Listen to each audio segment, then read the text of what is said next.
फिर नाफामी इसको एक नजदीक की कान में ले जाता है और रफ्ताली इससे पूछती है कि इसको इसमें क्या देखा है जिसकी वजह से इसने इसको खरीदा। तो नाफामी इसको कहता है तुम जो समझो। और दूसरी तरफ जब नाफामी इस कान से निकलता है तो वो देखता है कि इधर एक नई दुनिया आबाद है और क्रिस्टल इतने ज्यादा लगे हैं। और फिर नाफामी उधर से एक क्रिस्टल तोड़ता है और रफ्तालिया को कहता है कि ये देखो। रफ्तालिया डर के मारे सहमी भी होती है क्योंकि इनके पीछे एक 2 मुंह वाला मॉन्स्टर खड़ा होता है जो बिल्कुल सेम टू सेम वैसा ही मॉन्स्टर होता है जिसने इसके माँ बाप को मारा था। फिर नाफामी रफ्तालिया को पकड़ कर पानी में गिर जाता है और अपनी रोप शील्ड को इस्तेमाल करके बच जाते हैं। रफ्तालिया नाफामी को बताती है कि ये वही मॉन्स्टर था जिसने इसके माँ बाप को मारा था और तमाम लोगों को भी गाँव में मार दिया था। तो फिर नाफामी को समझ में आता है कि ये क्यों ख्वाब में लड़ना शुरू हो जाती है और उड़ जाती थी। फिर नाफामी रफ्तालिया को समझाता है कि अगर हम इस मॉन्स्टर को मार देते हैं तो हम सेकंड वेव में आने वाले मॉन्स्टर को भी मार पाएंगे, जिसकी वजह से तुम्हारे माँ बाप की तरह दूसरे लोग नहीं मरेंगे। अब ये तुम्हारे हाथ में है कि क्या तुम दूसरे बच्चों को इसी प्रोसेस से गुजारना चाहती हो कि नहीं। फिर नाफामी रफ्तालिया से कहता है कि मुझे उम्मीद है कि वो अच्छे से लड़ेगी और वो इस मॉन्स्टर पर हमला कर देता है, जिसकी वजह से मॉन्स्टर का एक मुंह नाफामी के कंधे पर हमला कर देता है। अब नाफामी रफ्तालिया को ऑर्डर देता है कि वो मॉन्स्टर पर हमला करे, लेकिन वो कहीं ना कहीं डरी हुई होती है। फिर नाफामी को ये बात समझ में आती है कि वो खुद तो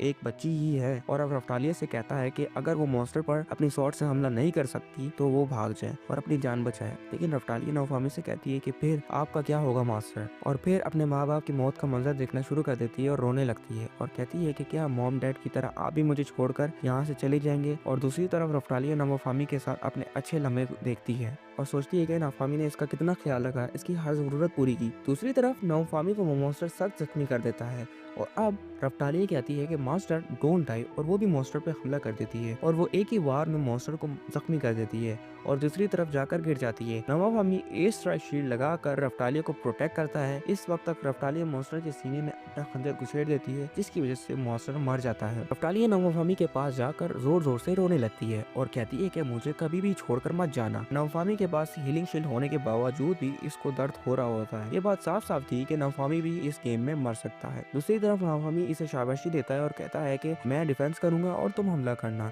इसे हम दोनों कभी भी नहीं मर पाएंगे। दूसरी तरफ नाफामी इसे शाबाशी देता है। फिर नाफामी मॉन्स्टर का थोड़ा सा टुकड़ा अपनी शील्ड में डाल लेता है और अपनी एक नई शील्ड एक्टिवेट कर लेता है और इसके बाद वो रफ्तालिया को खाने के लिए रेस्टोरेंट ले आता है। वहाँ पे एक फूड आइटम पर फ्लैग के ऊपर अपनी उंगली को टोमेटो पेस्ट के साथ लगाकर कहता है कि इस इनका डिनर इस फ्लैग के बगैर नामुकम्मल होता है। और दोस्तों अब तो यूं नाफामी के पास एक स्लेव आ गई है जिसको नाफामी काफी ट्रेनिंग दे रहा है ताकि ये बहुत स्ट्रॉन्ग हो जाए जिससे मॉन्स्टर को मार सके। और आप मुझे कमेंट करके एक बात तो बताओ कि अगर इस स्लेव को नाफामी को छोड़ने का मौका मिले तो क्या यह नाफामी को छोड़कर जाएगी या नहीं। और वैसे बीइंग एन एनिमे लवर आपका सबसे फेवरेट एनिमे सीजन कौन सा है, जिसका जवाब मुझे अच्छा लगा मैं पिन कमेंट तो जरूर करूंगा। तो तब तक मिलते हैं नेक्स्ट एपिसोड में। सी यू।